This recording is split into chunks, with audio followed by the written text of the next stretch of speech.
ดำเนินรายการโดยพันเอกตนัสเดชะ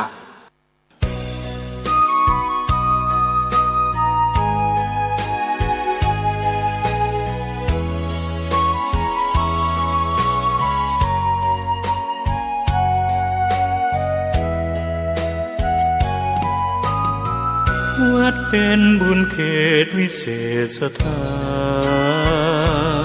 นเหมือนทิพย์วิมานของหมู่ประชาสะอาดรื่นรมด้วยร่มเงาไม้ได้ร่วมศรัทธาสมเป็นศาลาแหล่งพักพิงใจเห็นพระประธานเหนือแท่นธรรมรงค์เหมือนพุทธองค์เหนืออาจอำไพแต่ทำจุนเจืออุเพื่อเราพ้องปัดป้องปวงภัยขอน้อมดวงใจกราบไหว้วันทา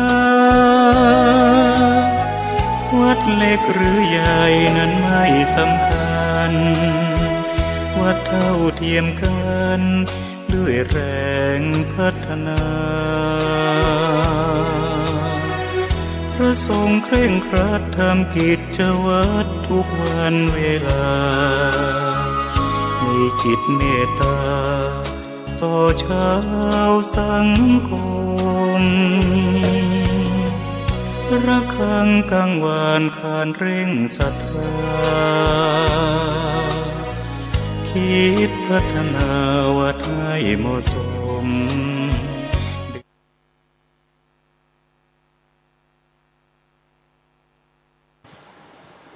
ตั้งแต่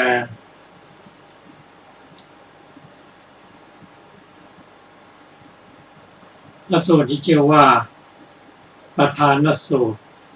เป็นพระสูตรที่เราได้ศึกษากันมาเมื่อคราวก่อนพระสูตรนี้เกี่ยวด้วยธรรมอันเป็นที่สิ้นแห่งอาสวะ4ประการอาสวะ4ประการมีกรรมสวะภวสวะทิฏโฐสวะและอวิชชาสวะซึ่งพระพุทธเจ้าตรัสว่าภิกษุผู้ประกอบด้วยธรรม4ประการนี้ชื่อว่าปัญญกปฏิปทาคือข้อปฏิบัติที่ไม่ผิดและเป็นเหตุให้ถึงความสิ้นอาสวะทั้ง4ที่สุดนั้นได้เริ่มแล้วธรรมทั้ง4ประการคืออะไรคือภิกษุในธรรมในนี้เป็นผู้มีศีล1เป็นผู้เป็นพหุสูตร1เป็นผู้ที่มีความเพียรเพื่อมีความเพียรอันปรารภแล้วและเป็นผู้มีปัญญาเรามาจะศึกษากันละหัวข้อกันว่าภิกษุที่ประกอบด้วยศีลนั้นเป็นเบื้องต้นทั้งหมดของพรหมจรรย์ศีลดีเมื่อก็ยืนอยู่บนแผ่นดินจะว่าอาวุธมีมีดมีอะไรจะตัดกิ่งไม้อาศัยคมคือปัญญาแต่ถ้ายืนไม่ดีไม่มีที่ยืนนะครับไม่สามารถที่จะทำอะไรได้นี่คือศีล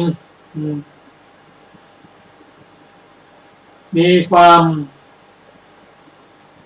สะอาดเป็นผล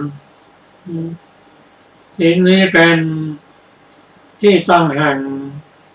ธรรมชั้นสูงเป็นธรรมที่ทำให้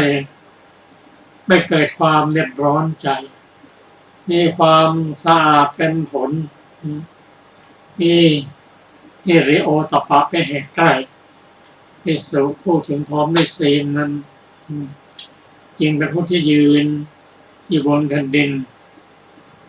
ด้วยแข้งและขาอันที่แข็งแรง ภิกษุเป็นผู้ที่เคยได้หูสูตร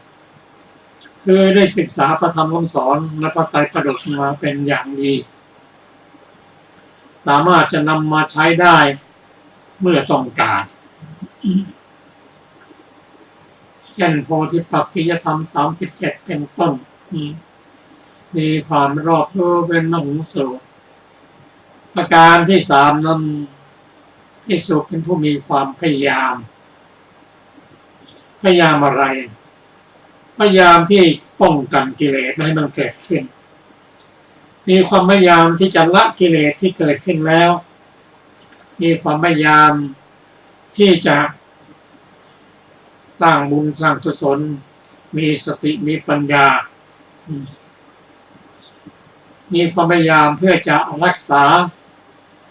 เช่นรักษาสติรักษาปัญญารักษาความเพียรเป็นต้นภิกษุนั้นเป็นผู้มีปัญญานี้ประกอบด้วย2ส่วนคือปัญญาที่สั่งสมมาในอดีตเรียกว่าเกิดด้วยปีเหตุและปัญญาที่มาศึกษาเพิ่มเติมก็ปัญญานี่แหละเป็นเครื่องตัดกิเลส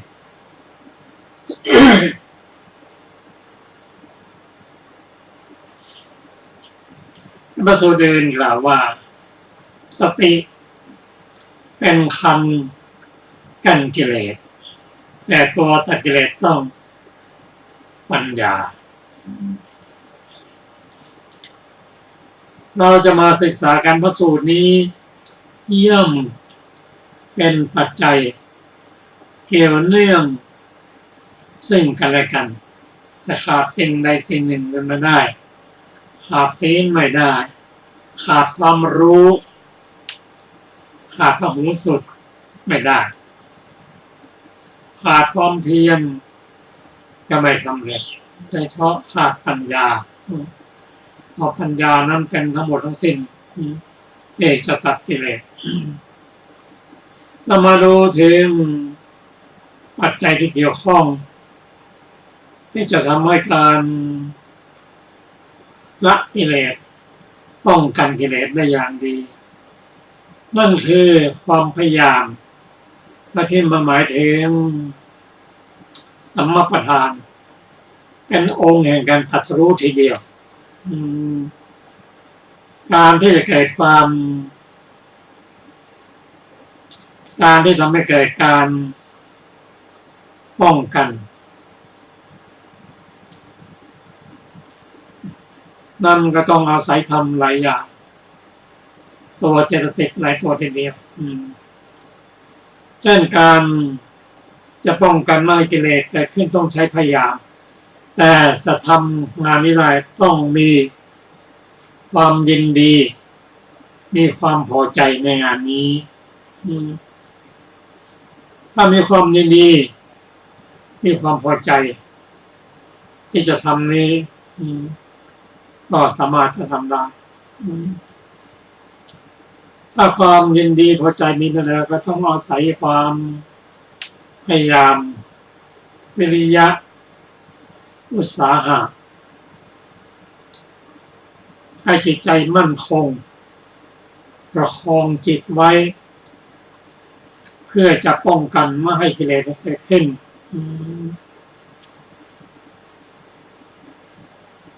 การป้องกันนั้นตามที่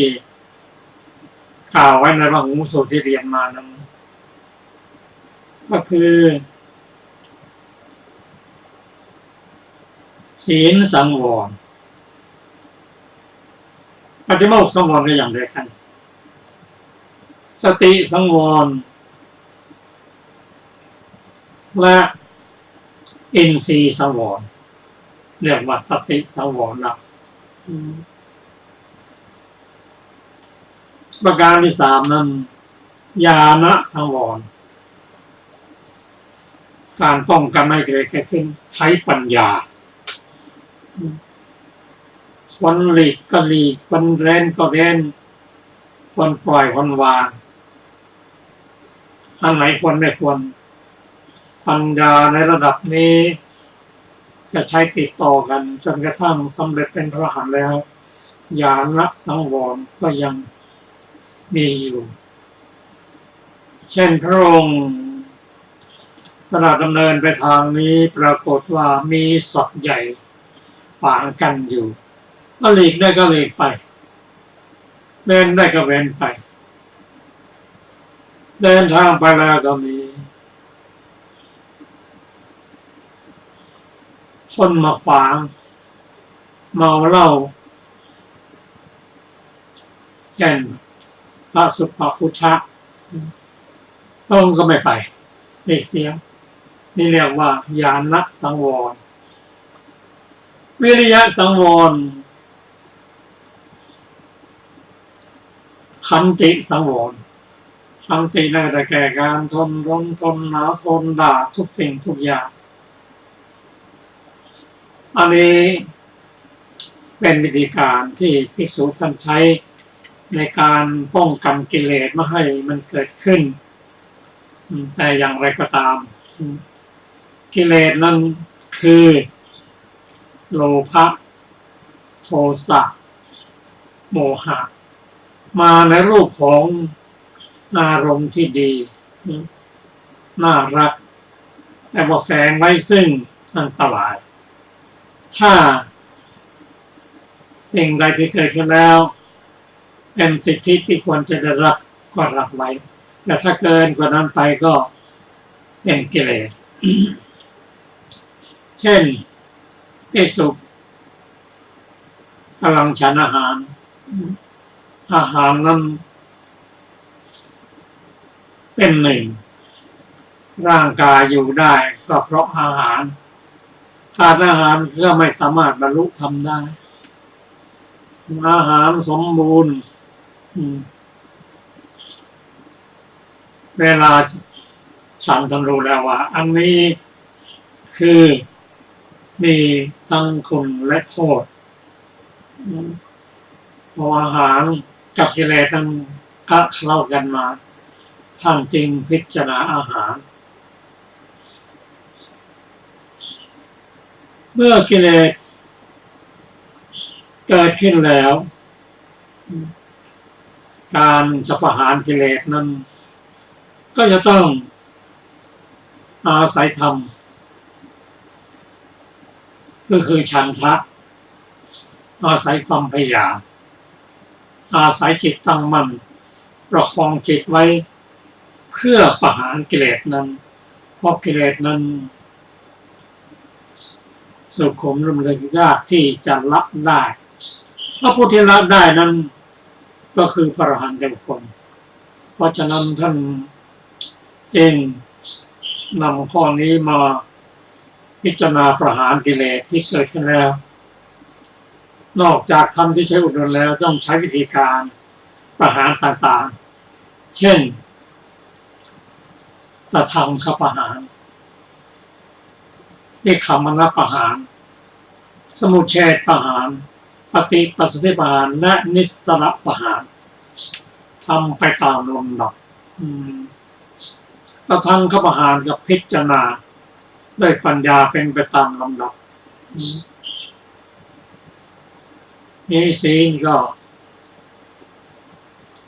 ทำให้กำจัดไปได้ในอย่างหนึ่งตถรรมคประหารนี้ก็นำมาทำมาสอนโดยหลักของวิปัสสนาญาณ16ธรรมนี่ก็จะละได้ตามลำดับเรียกว่าตถรรมคประหารจนถึงระดับอนุโลมนิกญาณประหารด้วยนิคมนประหารเป็นการ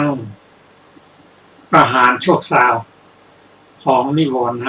5ด้วยการเจริญฌาน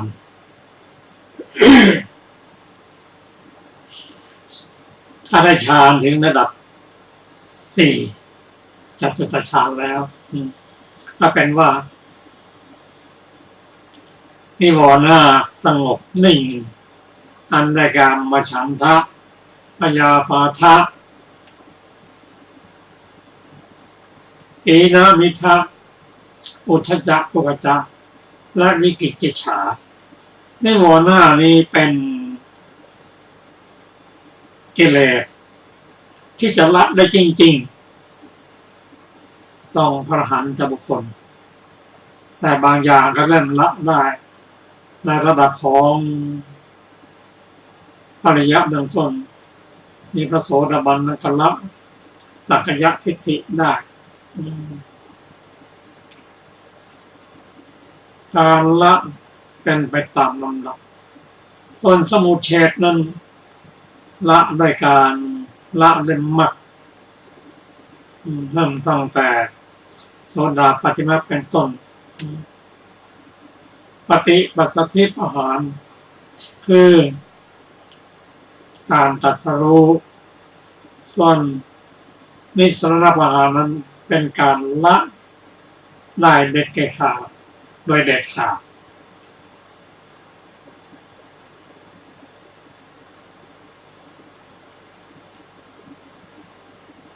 ส่วนข้อ4นั้นด้วยปัญญาพอเรียงมาตามลำดับซึ่งเริ่มต้นด้วยศีลมีความเข้าใจมีพหูสูตรมีความเพียรและมีปัญญา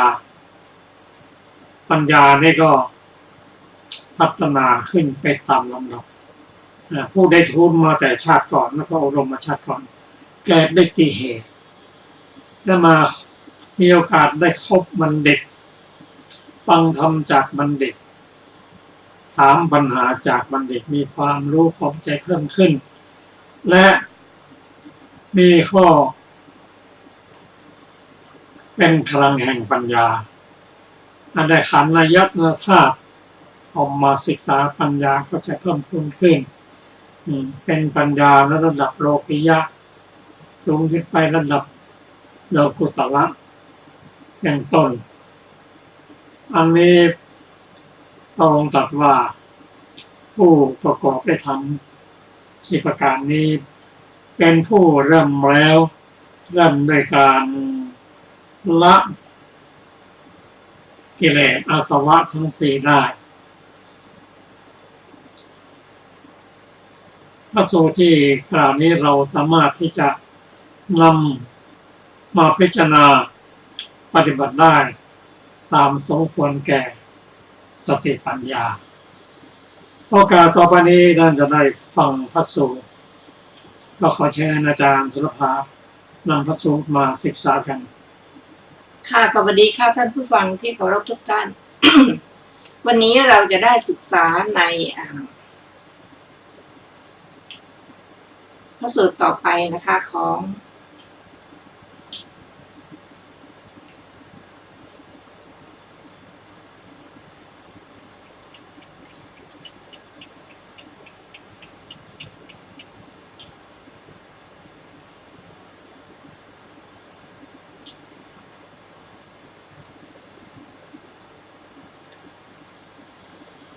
กุสินาราสูตรว่าด้วยความสงสัยในพระรัตนตรัย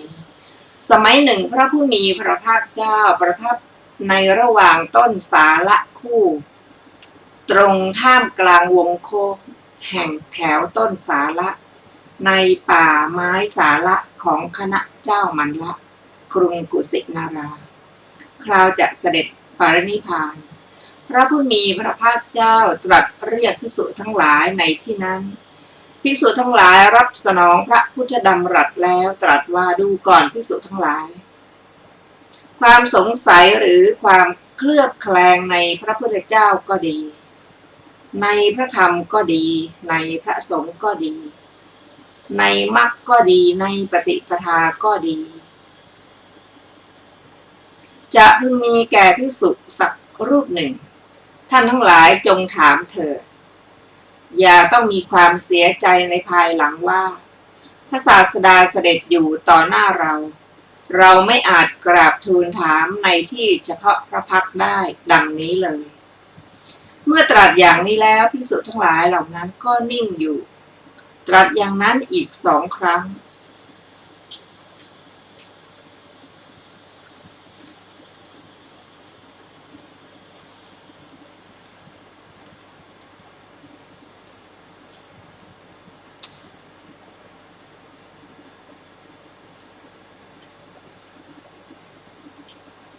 ก็ภิกษุก็คงนิ่งอยู่จึงตรัสเตือนอีกว่าดูก่อนภิกษุทั้งหลายท่านทั้งหลายไม่ถามเพราะความเคารพในพระศาสดาก็เป็นได้แม้ภิกษุที่เป็นสหายก็จงบอกแก่สหายต่อไปเถิดตรัสอย่างนี้แล้วภิกษุทั้งหลายก็คงนิ่งอยู่ลำดับนั้นท่านพระอานนท์จึงกราบทูลว่าน่าอัศจรรย์จริงพระพุทธเจ้าข้าพระพุทธเจ้าเลื่อมใสในหมู่ภิกษุนี้ว่าความสงสัยหรือความเคลือบแคลงในพระพุทธเจ้าก็ดีในพระธรรมก็ดีในพระสงฆ์ก็ดีในมรรคก็ดีในปฏิปทาก็ดีไม่มีแก่ภิกษุแม้รูปเดียวในหมู่ภิกษุนี้พระผู้มีพระภาคเจ้าตรัสว่าดูก่อนอานนท์เธอกล่าวตามความเลื่อมใสตถาคตอย่างรู้ทีเดียวในข้อนี้ว่าความสงสัยหรือความเคลือบแคลงในพระพุทธเจ้าก็ดีในพระธรรมก็ดีในพระสงฆ์ก็ดีในมรรคก็ดีในปฏิปทาก็ดีไม่มีแก่ภิกษุแม้รูปเดียวในหมู่ภิกษุนี้เพราะบรรดาภิกษุประมาณ500นี้ภิกษุผู้มีคุณธรรมที่สุดก็เป็นพระโสดาบันมีอันไม่ตกต่ำเป็นธรรมดาเป็นผู้เที่ยงแท้ที่จะได้ตรัสรู้ในข้างหน้าจบกุสินาราสูตรที่6ซึ่งมีอรรถกถาวินิจฉัยไว้ดังต่อไปนี้บทว่าอุปวัตเนได้แก่ในที่ท่ามกลางแถวต้นสาละที่อยู่ที่ตะวันออกยืนต้นเรียงเลี้ยวโค้งไปทางทิศเหนือบทว่าอันตเรยมกะสาลานังได้แก่ในระหว่างต้นสาละ2 ต้นบทว่ากังขาได้แก่ความเคลือบแคลงบทว่าวิมติคือไม่สามารถจะตัดสินได้ความย่อในข้อนี้มีดังนี้ว่าภิกษุรูปใดพึงเกิดความสงสัยว่าพระพุทธเจ้าหรือมิใช่พระพุทธเจ้าพระธรรมหรือมิใช่พระธรรมพระสงฆ์หรือมิใช่พระสงฆ์มรรคหรือมิใช่มรรคปฏิปทาหรือมิใช่ปฏิปทาดังนี้ดูก่อนภิกษุทั้งหลายพวกเธอจงถามเถิดเราจะบอกความข้อนั้นแก่ภิกษุรูปนั้นดังนี้บทว่าสัตถุคาระเวนปิณปัจฉัยยาถะความว่าถ้าพวกเธอไม่ถามเพราะความเคารพในพระศาสดาอย่างนี้ว่าพวกเราบวชในสำนักของพระศาสดาแม้ปัจจัย4เป็นของพระศาสดาของพวกเราเหล่านั้นไม่สงสัยมาตลอดกาลเท่านี้แล้วก็ไม่ควรจะทำความสงสัยในวันนี้ซึ่งเป็นปัจฉิมกาลด้วยบทว่าสหายโกปิภิกขเวสหายกัสสะอาโรเจตุทรงแสดงว่าบรรดาพวกเธอภิกษุใดเป็นเพื่อนเห็นเพื่อนคบของภิกษุใดภิกษุนั้นจงบอกแก่ภิกษุนั้นเราจะบอกแก่ภิกษุรูปหนึ่งพวกเธอฟังคำของภิกษุนั้นแล้วก็จะพากันหายสงสัยสิ้นไปบทว่าเอวังปสันโนความว่าข้าพระองค์เธออย่างนี้บทว่ายานเมวะความว่าญาณที่ทำให้ประจักษ์ถึงภาวะที่ภิกษุไม่มีความสงสัยมิใช่เพียงความของตถาคตในข้อนี้บทว่าอิเมสังหิอานันทะความว่าบรรดาภิกษุประมาณ500รูปเหล่านี้ที่นั่งอยู่ภายในม่านบทว่าโยป ปัจฉิมาโกตรัสความว่า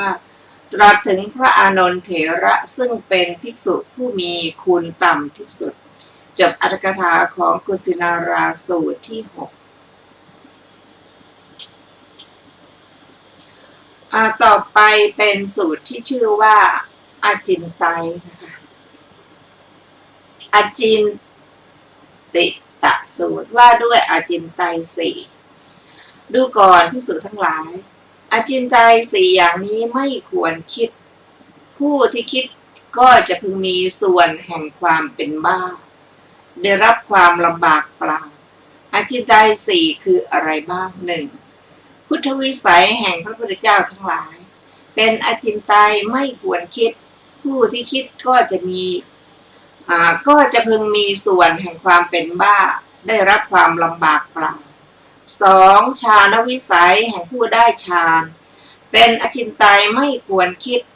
ผู้ที่คิดก็จะพึงมีส่วนแห่งความเป็นบ้าได้รับความลำบากเปล่าสามวิบากแห่งกรรมเป็นอาจินไตยไม่ควรคิดผู้ที่คิดก็จะพึงมีส่วนแห่งความเป็นบ้าได้รับความลำบากเปล่าสี่โลกกัจจินดาความคิดในเรื่องของโลกเป็นอาจินไตยไม่ควรคิดผู้ที่คิดก็จะพึงมีส่วนแห่งความเป็นบ้าได้รับความลำบากเปล่าดูก่อนภิกษุทั้งหลายนี้แลอาจินไตยสี่ไม่ควรคิดผู้ที่คิดก็จะพึงมีส่วนแห่งความเป็นบ้าได้รับความลำบากเปล่าจบอาจินติตะสูตรที่ 7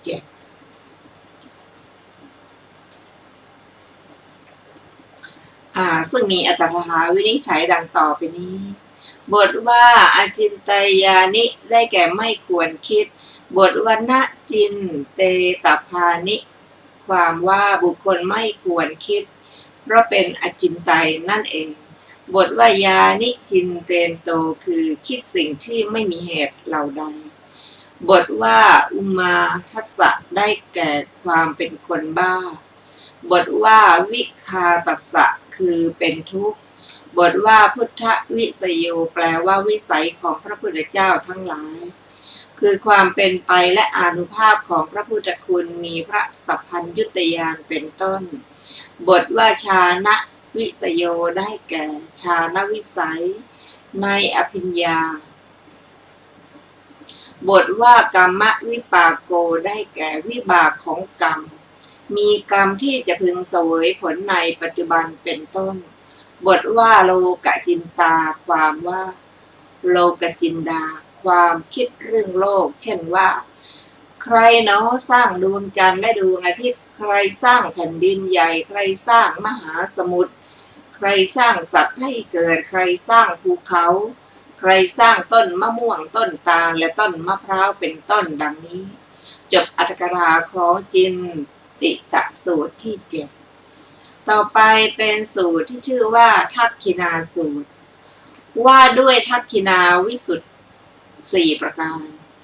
ดูก่อนภิกษุทั้งหลายทักขินาวิสุทธิ์หรือความบริสุทธิ์แห่งทักษิณา4ประการนี้ทักขินาวิสุทธิ์4ประการคืออะไรคือทักษิณาบริสุทธิ์ฝ่ายทายกไม่บริสุทธิ์ฝ่ายปฏิฆาหกก็มีทักษิณาบริสุทธิ์ฝ่ายปฏิฆาหกไม่บริสุทธิ์ฝ่ายทายกก็มีทักษิณาไม่บริสุทธิ์ทั้งฝ่ายทายกทั้งฝ่ายปฏิฆาหกก็มีทักษิณาบริสุทธิ์ทั้งฝ่ายทายกทั้งฝ่ายปฏิฆาหกก็มีก็ทักษิณาบริสุทธิ์ฝ่ายทายกไม่บริสุทธิ์ฝ่ายปฏิฆาหกเป็นอย่างไรทายกเป็นผู้มีศีลมีกัลยาณธรรมปฏิฆาหกเป็นผู้ทุศีลมีบาปธรรมอย่างนี้คือทักษิณาฝ่ายบริสุทธิ์ฝ่ายทายกไม่บริสุทธิ์ฝ่ายปฏิฆาหกทักษิณาบริสุทธิ์ฝ่ายปฏิฆาหกไม่บริสุทธิ์ฝ่ายทายกเป็นอย่างไรทายกเป็นผู้ทุศีลมีบาปกรรมปฏิฆาหกเป็นผู้มีศีลมีกัลยาณธรรมอย่างนี้ทักษิณาบริสุทธิ์ฝ่ายปฏิฆาหก ไม่บริสุทธิ์ฝ่ายทายกทักษิณาไม่บริสุทธิ์ทั้งฝ่ายทายกทั้งฝ่ายปฏิฆาหกเป็นอย่างไรทายกเป็นผู้มีศีลขอไปทายกเป็นผู้ทุศีลมีบาปธรรมปฏิฆาหกเล่าก็เป็นผู้ทุศีลมีบาปธรรมอย่างนี้ทักษิณาบริสุทธิ์ทั้งฝ่ายทายกทั้งฝ่ายปฏิฆาหกทักษิณาบริสุทธิ์ทั้งฝ่าย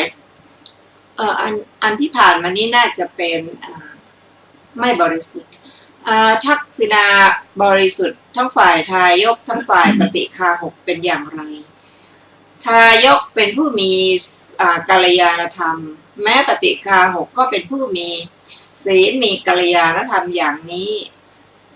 ทักษิณาคือทักษิณาบริสุทธิ์ทั้งฝ่ายทายกทั้งฝ่ายปฏิฆาหกภิกษุทั้งหลายนี้แลคือทักษิณาวิสุทธิสี่ซึ่งมีอัตถกถาวินิจฉัยไว้ดังต่อไปนี้บทว่าทักขิณาวิสุทธิโยได้แก่เหตุทั้งหลายแห่งความบริสุทธิ์ของทักษิณาคือทานบทว่าทายกะโตวิสุทธิความว่าย่อมบริสุทธิ์โดยความมีผลมากบทว่ากัลยาณธรรมโมคือเป็นผู้มีธรรมอันสะอาดบทว่าบาปธรรมโมคือเป็นผู้มีธรรมลามกในบทว่าทายกะโตวิสุทธินี้ควรกล่าวถึงเวสสันดรมหาราชได้ยินว่าเวสสันดรมหาราชนั้น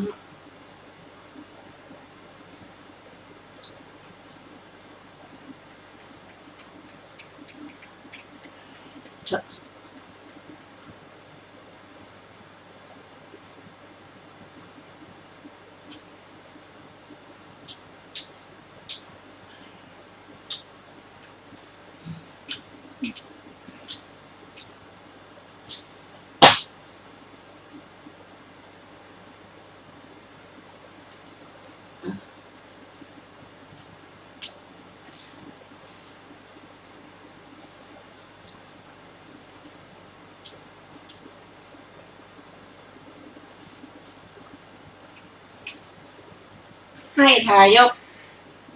มรณะกล่าวว่าบิณฑบาตที่ได้ถวายแก่พระเป็นเจ้าทีฆสมนเถระยกเราขึ้นได้ในบทว่าเนวทายกโตนี้ควรกล่าวถึงนายพรานผู้อยู่บ้านวัดธมานะ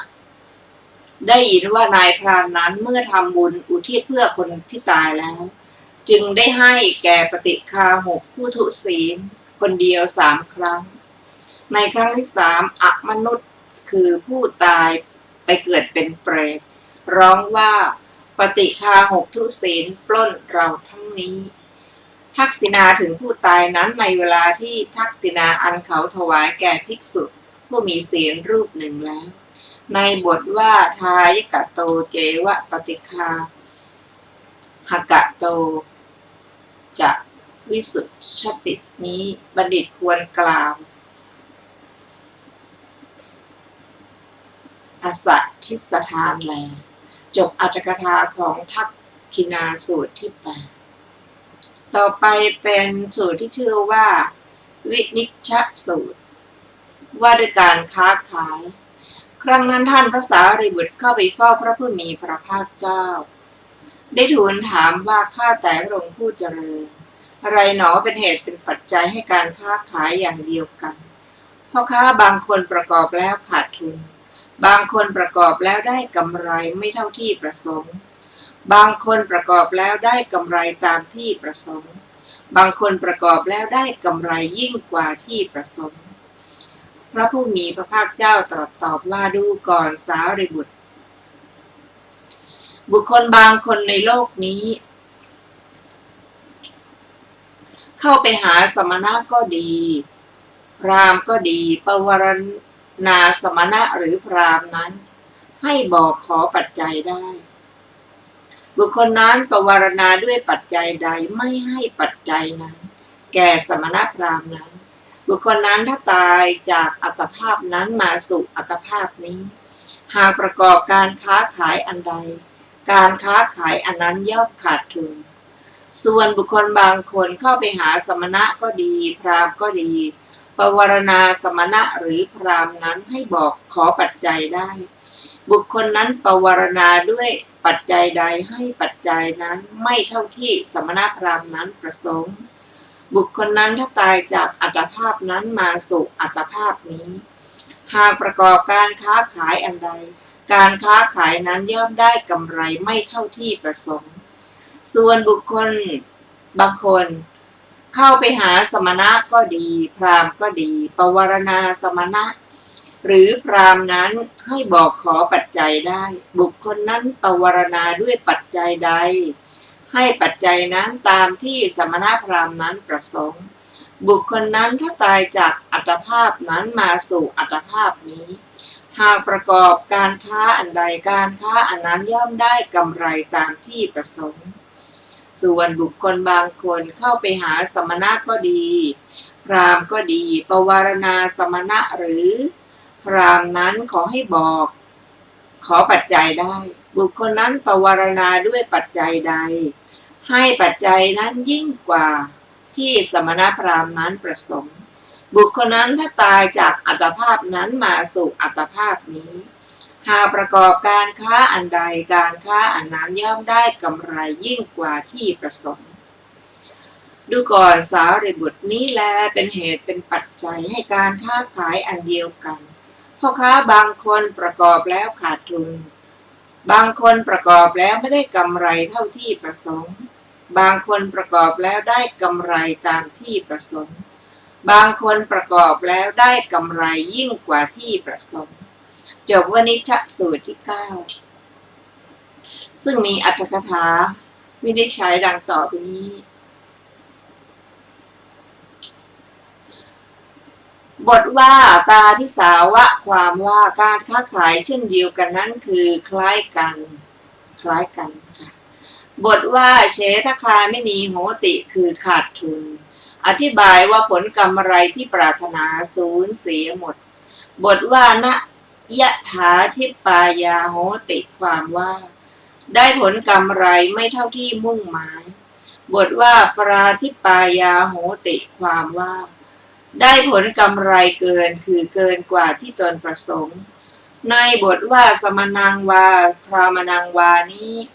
พึงทราบว่าเป็นสมณะหรือพราหมณ์เพราะมีบาปสงบแล้วมีบาปอันลอยแล้วบทว่าวัฏพันเตปัจจะเยนะความว่าย่อมปรารถนาคือนิมนต์อย่างนี้ว่าข้าแต่ท่านผู้เจริญท่านพึงขอปัจจัย4อย่างมีจีวรเป็นต้นได้บทว่าเยนะปวารติความว่าเขาย่อมปรารถนากำหนดไว้ด้วยปัจจัยใดบทว่าตังนาเทติความว่าเขาไม่ถวายปัจจัยนั้นทุกประการบทว่าตังนะยถาทิปายังเทติความว่า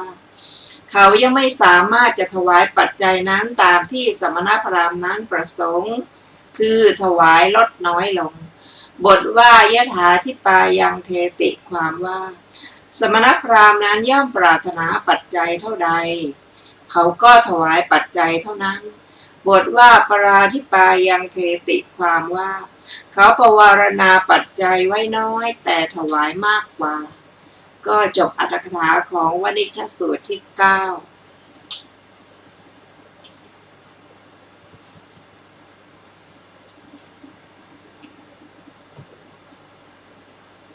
ต่อไปเป็นกัมโมชสูตรว่าด้วยมาตุคามสมัยหนึ่งพระผู้มีพระภาคเจ้าประทับอยู่ณโคสิตารามกรุงโกสัมพีครั้งนั้นท่านพระอานนท์เข้าไปเฝ้าพระผู้มีพระภาคเจ้าได้ทูลถามว่าอะไรเนาะเป็นเหตุเป็นปัจจัยพระพุทธเจ้าข้ามาตุคามจึงไม่นั่งในสภาไม่ประกอบการงานใหญ่ไม่ได้ไปนอกเมืองพระผู้มีพระภาคเจ้าตรัสว่าอานนท์มาตุคามเป็นผู้มักโกรธมาตุคามเป็นผู้มักริษยามาตุคามเป็นผู้มักตรณีมาตุคามเป็นผู้สามปัญญา อานนท์นี้แลเป็นเหตุเป็นปัจจัยให้มาตุคามไม่นั่งในสภาไม่ประกอบการงานใดไม่ได้ไปนอกเมืองจบกมโมชสูตรที่10และจบอปันนกวรรคที่3ซึ่งมีอัตถกถาของกมโมชสูตรดังต่อไปนี้บทว่าเนวสภายังนิสีคติความว่ามาตุคามย่อมไม่นั่งในสภาวินิจฉัยเพื่อทำการวินิจฉัยบทว่านกรรมมันตังประโยเชติความว่าไม่ประกอบการงานใหญ่มีกสิกรรมและพาณิชยกรรมเป็นต้นบทว่านกรรมโพชังคัจจติความว่าไม่ไปสู่แคว้นกัมโพชะเพื่อรวบรวมโภคทรัพย์ก็คำนั้น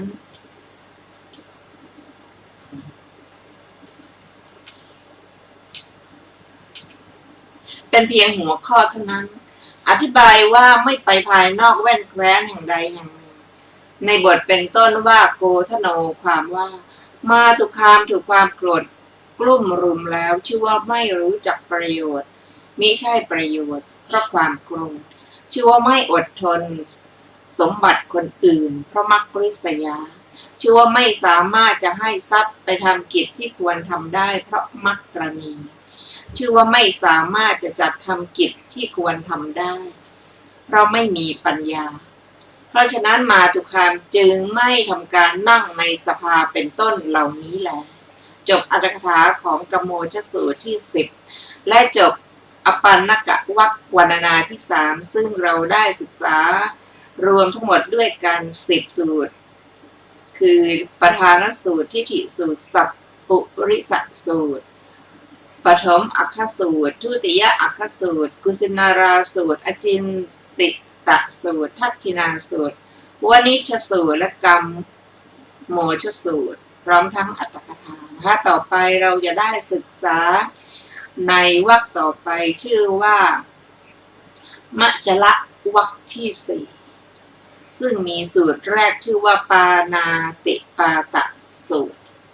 ว่าด้วยธรรมให้เกิดในนรกสวรรค์ดูก่อนภิกษุทั้งหลายบุคคลประกอบด้วยธรรม4ประการย่อมอุบัติในนรกเหมือนถูกนำตัวไปโยนทิ้งฉะนั้นธรรม4ประการคืออะไรคือบุคคลเป็นผู้ทำปาณาติบาตโดยปกติทำอธินาทานโดยปกติทำกาเมสุมิจฉาจารโดยปกติพูดมุสาวาทโดยปกติบุคคลประกอบด้วยธรรม4ประการนี้แลย่อมอุบัติในนรกเหมือนถูกนำตัวไปโยนทิ้งฉะนั้นดูก่อนภิกษุทั้งหลายบุคคลประกอบด้วยธรรม4ประการย่อมอุบัติในสวรรค์เหมือนเขาเชิญตัวไปประดิษฐานไว้ฉะนั้นธรรม4ประการคืออะไรคือบุคคลเป็นผู้เว้นจากปาณาติบาตเป็นผู้เว้นจากอธินาทานเป็นผู้เว้นจากกาเมสุมิจฉาจารเป็นผู้เว้นจากมุสาวาทบุคคลประกอบด้วยธรรม4ประการนี้แลย่อมอุบัติในสวรรค์เหมือนเขาเชิญตัวไปประดิษฐานไว้ฉะนั้นจบปาณาติบาตสูตรที่1ต่อไปเป็น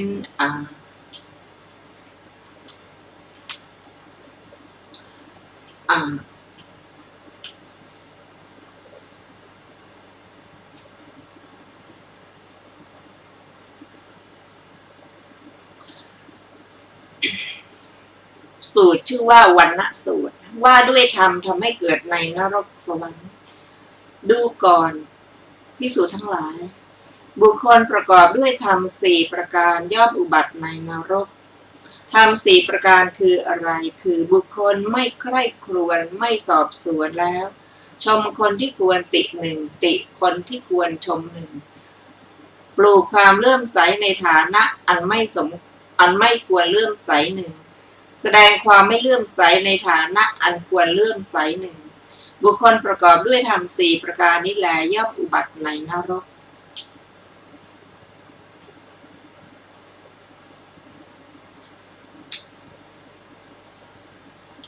ต่อไปชื่อโกฏสูตรนะคะ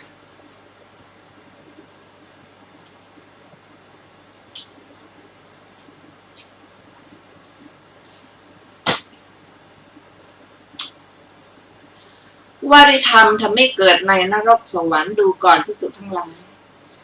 บุคคลประกอบด้วยธรรม4ประการย่อมอุบัติในนรกธรรม4ประการคืออะไรคือบุคคลผู้หนักในความโกรธไม่หนักในพระสัทธรรมหนึ่งเป็นผู้หนักในความลบหลู่ท่านไม่หนักในพระสัทธรรมหนึ่งเป็นผู้หนักในลาภไม่หนักในพระสัทธรรมหนึ่งเป็นผู้หนักในสักการะไม่หนักในพระสัทธรรมหนึ่งบุคคลประกอบด้วยธรรม4ประการนี้แลย่อมอุบัติในนรกดูก่อนภิกษุทั้งหลายบุคคลประกอบด้วยธรรม4ประการย่อมอุบัติในสวรรค์ธรรม4ประการคืออะไรคือบุคคลเป็นผู้หนักในพระสัทธรรมไม่หนักในความโกรธหนึ่งไม่หนักในเป็นหนักในพระสัทธรรมไม่หนักในความลบหลู่ท่านหนึ่งเป็นผู้หนักในพระสัทธรรมไม่หนักในลาภหนึ่งเป็นผู้หนักในพระสัทธรรมไม่หนักในสักการะหนึ่งบุคคลประกอบด้วยธรรม4ประการนี้แลย่อมอุบัติในสวรรค์เหมือนเขาเชิญตัวไปประดิษฐานไว้ฉะนั้นจบโกฏสูตรที่4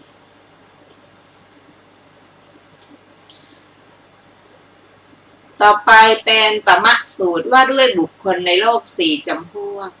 ดูก่อนภิกษุทั้งหลายบุคคล4จำพวกนี้มีปรากฏอยู่ในโลกบุคคล4จำพวกคือใครคือตะโมตมะปรายโนบุคคลมืดมาแล้วมีมืดไปเบื้องหน้าไปภายหน้าตะโมโชติปรายโนบุคคลมืดมาแล้วมีสว่างไปภายหน้าโชติตมะปรายโนบุคคลสว่างมาแล้วมีมืดไปภายหน้าโชติปรายโนบุคคลสว่างมาแล้วมีสว่างไปภายหน้าก็บุคคลมืดมาแล้วมีมืดไปภายหน้าเป็นไฉนบุคคลบางคนในโลกนี้เกิดในตระกูลต่ำคือตระกูลจันทานก็ดีตระกูลช่างสารก็ดีตระกูลพรานก็ดีตระกูลช่างหนังก็ดีตระกูลคนรับจ้างเทขยะก็ดีทั้งยากจนขัดสนข้าวน้ำของกินเป็นอยู่อย่างแร้นแค้นหาอาหารและเครื่องนุ่งห่มได้โดยฝืดเคืองซ้ำเป็นคนขี้เรี้ยวขี้เรเตี้ยแคระมากไปด้วยโรคตาบอดบ้างเป็นง่อยบ้างกระจอกบ้างเปลี้ยบ้างไม่ใครได้ข้าวน้ำผ้ายวดยางดอกไม้ของหอมเครื่องลูบไล้ที่นอนที่อยู่และเครื่องประทีปบุคคลนั้นยังประพฤติทุจริตด้วยกายวาจาใจครั้นประพฤติทุจริตด้วยกายวาจาใจแล้วกายแตกตายไปย่อมเข้าถึงอบายทุกติวินิบาตนรกอย่างนี้แลคือบุคคลมืดมาแล้วมีมืดไปภายหน้าบุคคลมืดแล้วมีสว่างไปภายหน้าเป็นไฉน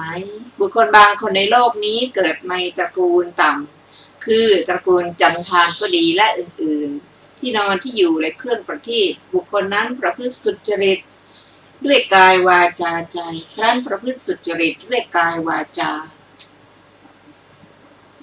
ใจแล้วกายแตกตายไป ย่อมเข้าถึงสุคติโลกสวรรค์อย่างนี้แลคือบุคคลมืดมาแล้วมีสว่างไปภายหน้าบุคคลสว่างมาแล้วมีมืดไปภายหน้าเป็นไฉนบุคคลบางคนในโลกนี้เกิดในตระกูลสูงคือตระกูลกษัตริย์มหาศาลก็ดีตระกูลพราหมณ์มหาศาลก็ดีตระกูลคฤหบดีมหาศาลก็ดีมั่งคั่งมีทรัพย์มากมีโภคะมากมีเงินทองมีข้าวของเครื่องใช้มีทรัพย์ธัญชาติเป็นอันมากทั้งมีรูปร่างสะสวยเจริญตาเจริญใจประกอบด้วยผิวพรรณงดงามยิ่งนักเป็นผู้มีปกติได้ข้าวน้ำผ้ายวดยางดอกไม้ของหอมเครื่องลูบไล้ที่นอนที่อยู่และเครื่องประทีปบุคคลนั้นประพฤติทุจริตด้วยกายวาจาใจครั้นประพฤติทุจริตด้วยกายวาจาใจแล้วกายแตกตายไปย่อมเข้าถึงอบายทุกขติวินิบาตนรกอย่างนี้แลบุคคลสว่างมาแล้วมีมืดไปภายหน้าส่วนบุคคลสว่างมาแล้วมีสว่างไปภายหน้าเป็นไฉน บุคคลบางคนในโลกนี้เกิดในตระกูลสูงคือตระกูลกษัตริย์มหาศาลและอื่นๆบุคคลนั้นประพฤติสุจริตด้วยกายวาจาใจครั้นประพฤติสุจริตด้วยกายวาจาใจแล้วกายแตกตายไปย่อมเข้าถึงสุคติโลกสวรรค์อย่างนี้แลบุคคลสว่างมาแล้วมีสว่างไปข้างหน้าภิกษุทั้งหลายบุคคลสี่จำพวกนี้แลมีปรากฏอยู่ในโลกจบตมสูตรที่5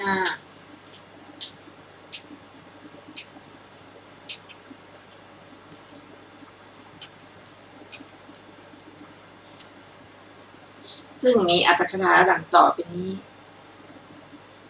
บุคคลผู้ประกอบด้วยความมืดมีคำเป็นต้นว่านีจักกุเลปัจจาชาโตเกิดในตระกูลต่ำดังนี้ชื่อว่าตัมมะคือมืดมาบุคคลชื่อว่ามีมืดในภายหน้าเพราะเข้าถึงความมืดคือนรกอีกด้วยกายทุจริตเป็นต้นแม้ด้วยบททั้งสองดังกล่าวเป็นอันตรัสถึงความมืดแห่งขันธ์เท่านั้นบุคคลชื่อสว่างมาเพราะประกอบด้วยความสว่างมีคำเป็นต้นว่าอัฏฐกุเลปัจจาชาโตคือเกิดในตระกูลมั่งคั่งท่านอธิบายว่าเป็นผู้สว่างไสวดังนี้บุคคลชื่อว่ามีสว่างไปภายหน้าเพราะเข้าถึงความสว่างด้วยการเข้าถึงสวรรค์อีกด้วยกายทุจริตด้วยกายสุจริตเป็นต้นพึงทราบ2บทแม้นอกนี้โดยนัยยะนี้บทว่าเวนะกุเลได้แก่ในตระกูลช่างสารบทว่าเนสาทะกุเลได้แก่ในตระกูล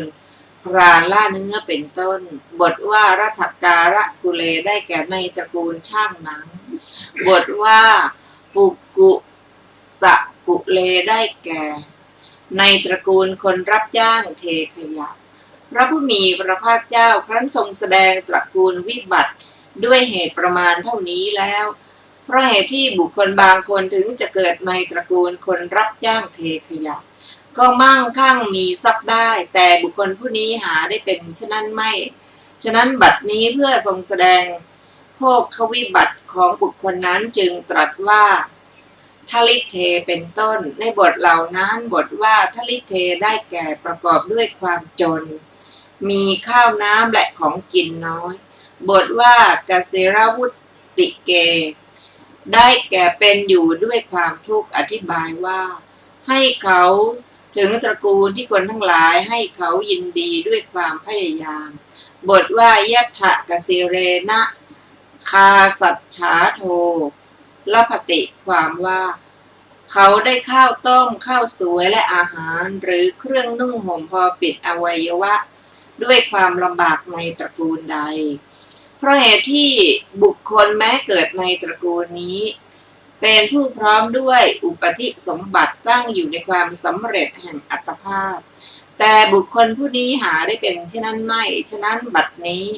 เพื่อทรงแสดงวิบัติทางร่างกายของเขาจึงตรัสว่าโสจะโหติทุพันโนเป็นต้น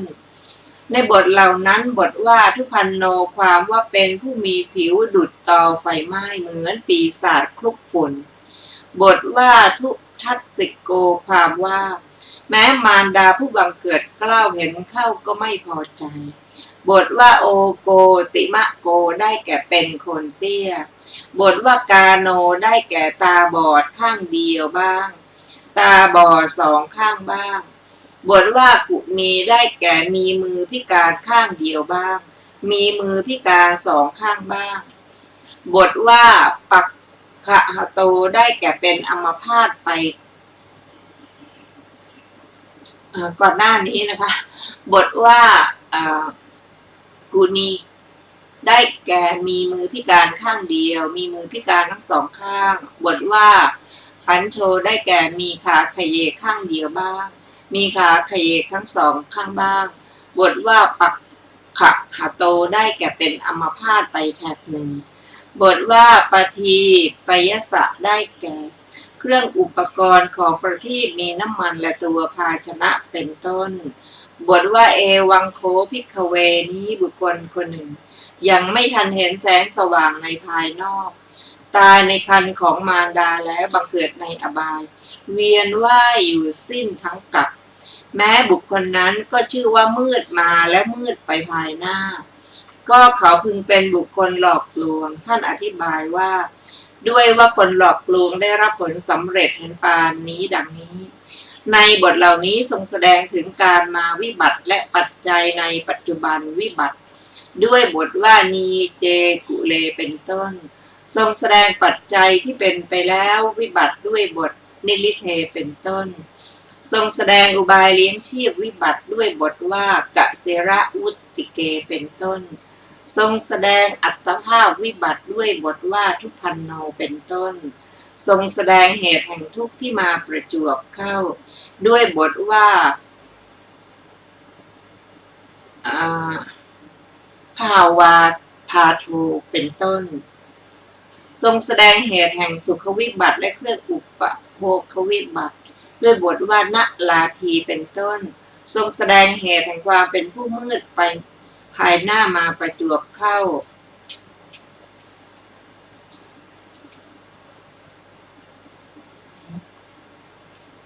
ท่านผู้ฟังที่เคารพค่ะวันนี้รายการศึกษาธรรมนำสุขก็ได้หมดเวลาลงแล้วขอขอบพระคุณทุกท่านที่ได้ร่วมศึกษาด้วยกัน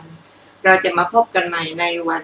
ศุกร์หน้าเวลา 14 นาฬิกาเป็นต้นไปวันนี้ขอมีความสุขสวัสดีเจริญในธรรมยิ่งๆค่ะสวัสดีค่ะ